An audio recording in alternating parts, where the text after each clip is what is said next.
konflik? Hadir Bu.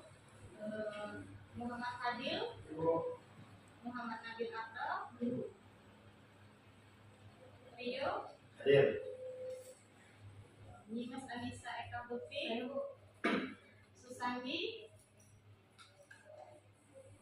Susandi, hadir Bu.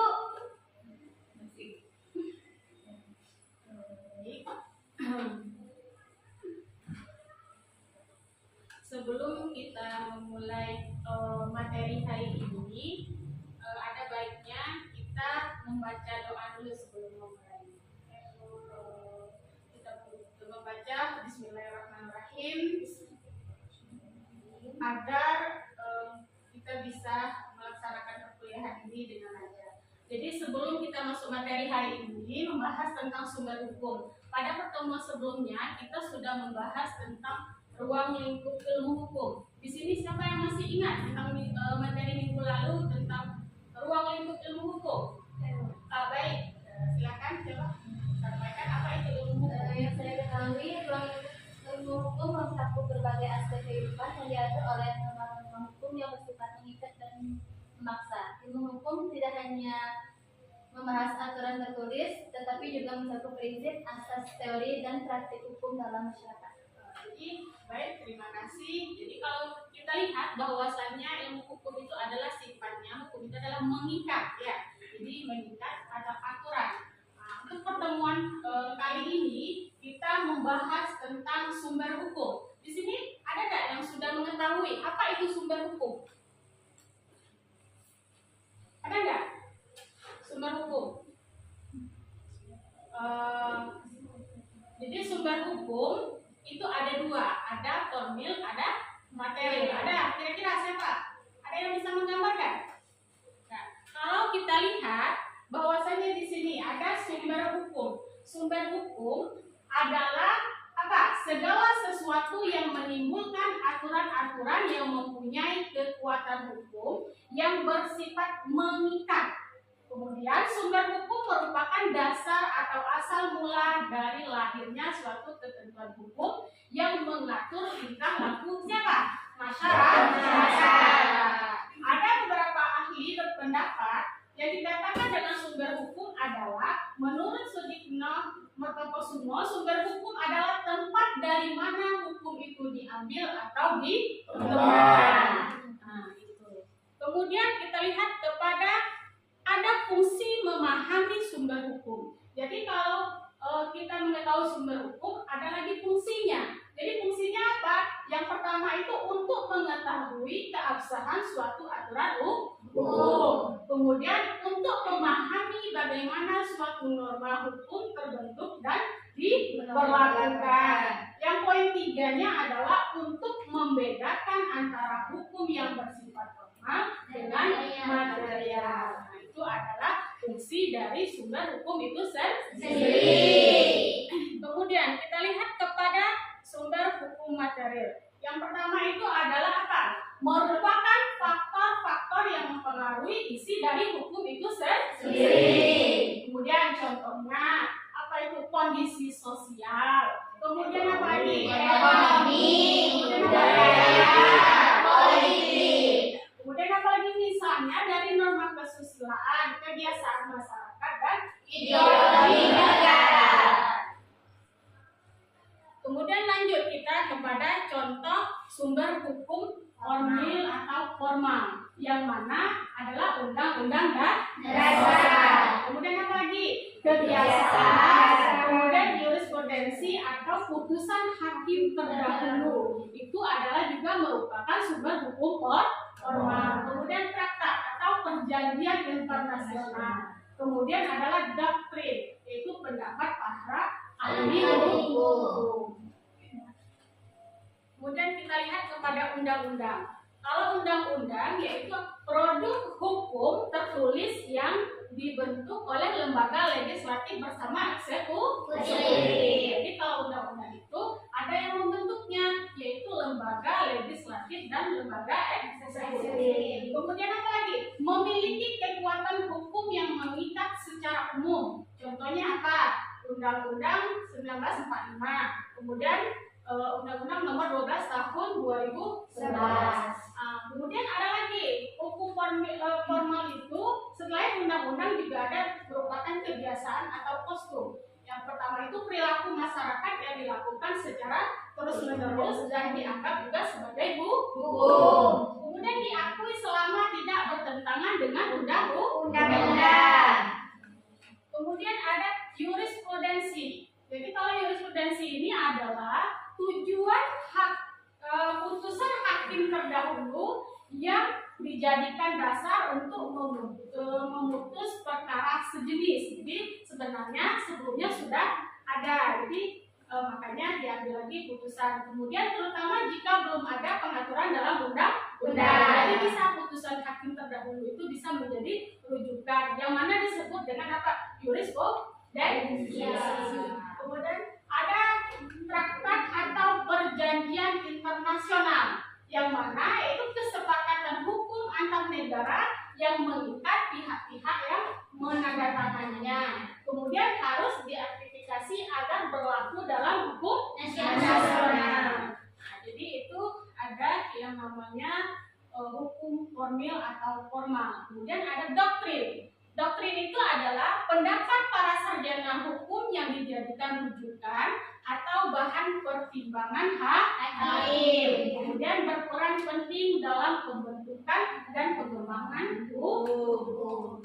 Nah, jadi untuk sumber hukum yang kita pakai di Indonesia ini ada hukum material, kemudian ada lagi hukum formil. Yang mana hukum material tadi apa saja? Berdasarkan apa?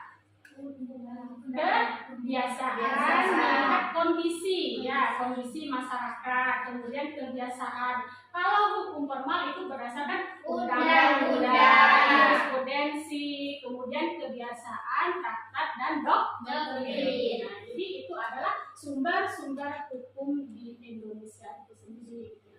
Jadi kalau di sini ada nggak yang mengetahui contoh dari hukum sumber hukum material itu? Contoh, ya silakan coba. Terdapat ada 3 yang saya ketahui, Bu. Ya. Yang pertama hukum pidana, Ya. Islam, yang kedua hukum perdata, ketiga hukum perkawinan. Nah, jadi bahwasanya contoh hukum formil itu ada hukum pidana Islam, yang mana dalam hukum pidana Islam itu akan membahas tentang bagaimana pencurian itu hukumnya seperti apa. Kemudian juga terbentuknya bagaimana hukum kompilasi hukum Islam. Ya. Kemudian juga ada yang namanya hukum apa? Perdata. Perdata itu adalah hukum yang hubungan antara seseorang dengan seseorang atau suatu lembaga dengan lembaga. Itu adalah hukum perdata, ya. Jadi hubungan seseorang dengan seseorang atau lembaga dengan lembaga. Jadi berbeda antara hukum pidana dengan hukum perdata, gitu ya. Kalau pidana itu lebih kepada tindak pidananya, ya, seperti contohnya masalah pencurian, kemudian apalagi pembunuhan, kemudian apalagi kasus narkoba, ya, kemudian apalagi masalah lagi korupsi, ya. Jadi masalah korupsi itu termasuk kepada tindak pidana. Kalau masalah yang berlaku masalah dalam hukum perdata, contohnya apa? Tentang hak asuh anak, kemudian masalah perceraian, hak warisan, nah itu masuk kepada masalah perdata. Jadi kalau kita lihat bahwasanya dari sumber hukum tadi dapat kita simpulkan bahwasanya ada nggak yang mendapat menyimpulkan? Apa? Ayah Salsa, silakan. Apa Salsa? Yang dapat disimpulkan dari materi sumber hukum itu tadi adalah sumber hukum merupakan sebuah fondasi sistem hukum yang bersifat dinamis, dipengaruhi konteks sosial dan otoritas formal. Jadi sumber hukum ini bervariasi antara negara tergantung tradisi hukum seperti civil law ataupun common law. Tanpa sumber hukum yang jelas, hukum kehilangan validasi, kepastian dan keadilan. Baik, terima kasih. Civil law itu apa? Kira-kira ada yang tahu nggak? Civil law itu adalah memang hukum yang bersifat terbuka. tertulis. Ya kemudian juga hukum itu ada civil law, common law, kemudian juga ada sumber hukum Islam, kemudian ada hukum adat. Kalau hukum adat itu adalah hukum yang memang berlaku berdasarkan kebiasaan masyarakat di suatu daerah. Jadi kalau kita lihat bahwasanya dari sini adalah kesimpulan, sumber hukum adalah dasar dari berlakunya suatu aturan hukum yang terdapat dua jenis utama, yaitu material isi hukum itu sendiri dan formil berbentuk hukum. Kemudian memahami ragam sumber hukum sangat penting bagi mahasiswa hukum. Ada mahasiswa hukum nggak? Ya.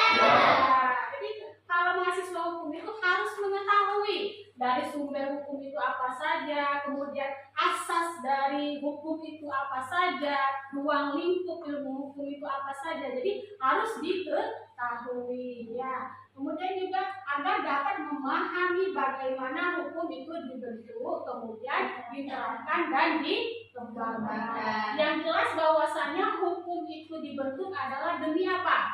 Demi keadilan. Ya, kemudian apa lagi?